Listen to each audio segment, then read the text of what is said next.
nothing like a basket of homemade goodies as a lovely gift, especially if it comes in an amazing decorative container just like this. But you can't buy this.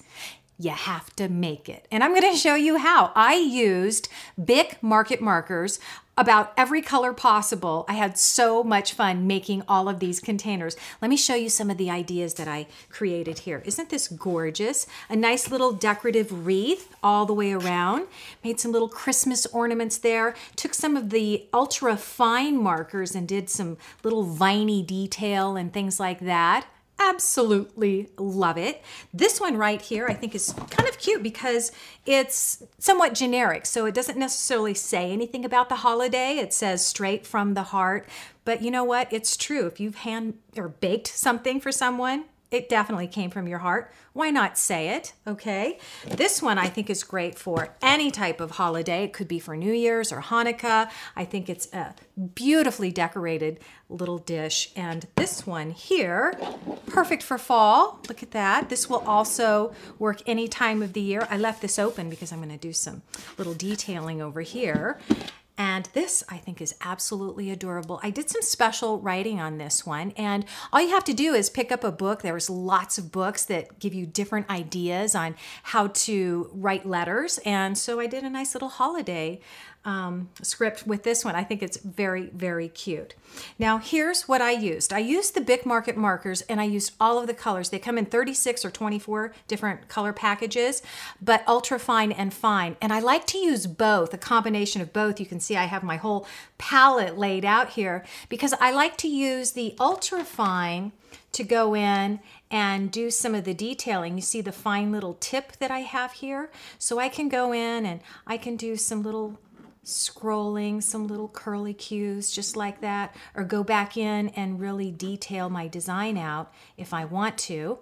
And the fine tips are of this size here, and because it's a little fat on one edge, I can just go on the side and create a wider line just like that, or I can use the very tip of it and do a finer line and go in and detail some more. So let me give you some great hints on how to create some pretty designs on some of these food containers. Now, first of all, let me just point something out. You don't want to create any design that's on the surface where the food will go. It should only be, all of this is created on the outside of the container. Even the design on the top is on the outside of the container. So you don't want to do anything that will come in contact with the food, just to be safe, okay? Now, here's what we want to do. I'm going to take some blending medium. I use some blending medium to create some of these looks, not on all of the designs, but this is a great idea to create different types of looks. And there's a great segment on blending tips. So if you want to know more about how to do that, there is a video on how to do that. So if you want to, because your plastic container is somewhat see-through, you can put a design under here if you want to and trace your pattern. I did that on some of the designs, and some of them I just did freehand. Let me just show you some of the detail in here. Look at how pretty that is. The coloring that you can get in there using the blending medium. Actually, I don't even think I use a blending medium. I'm going to show you how I did that. The detail that you can get in. Look at all the pretty colors that we created. Now, one of the things that I like about this plastic top is that it has a tooth to it. It's a little rough. And let me tell you something, what a great surface to work on. So let's go ahead. If you need a little inspiration, especially for anything, you know, when it comes to colors, when it comes to leaves, I found some real leaves. And I mean, the colors in them are absolutely gorgeous, so it gave me some ideas. Look through some magazines, and I got this idea on some gift wrapping on how to make some of the snowflakes. So, you know, just kind of look around and see what you have and see what you can use for inspiration. So let's go ahead, and I'm going to take, we'll just start with this color here. This one is the Prairie Berry. And I'm just going to show you how easy it is to put, you know, a pattern underneath there and for you to follow it. Look at that. And it doesn't have to be perfect, okay? So I'm just going to go like this.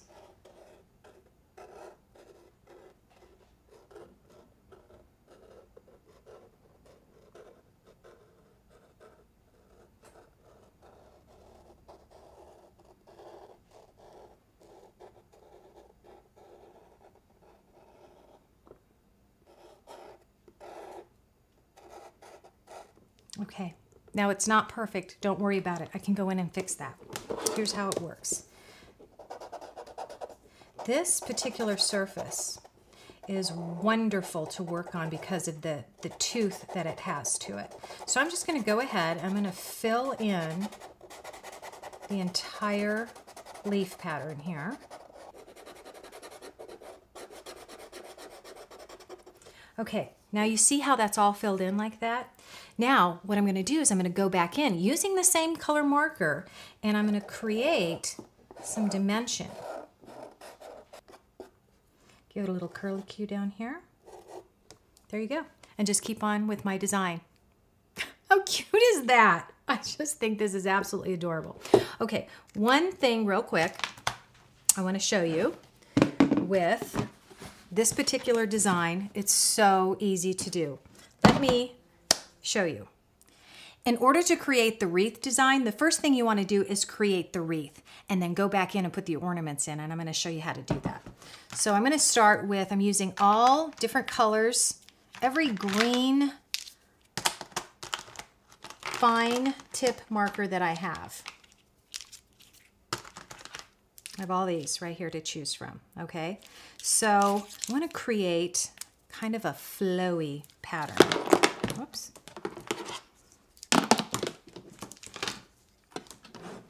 So I'm just going to go like this.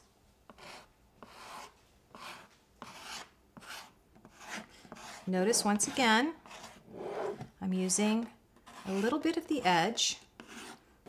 Okay. Next, you just go in and use all your different greens.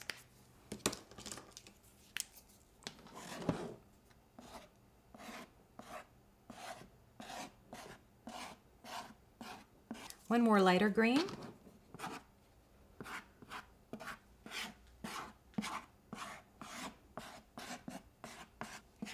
Okay.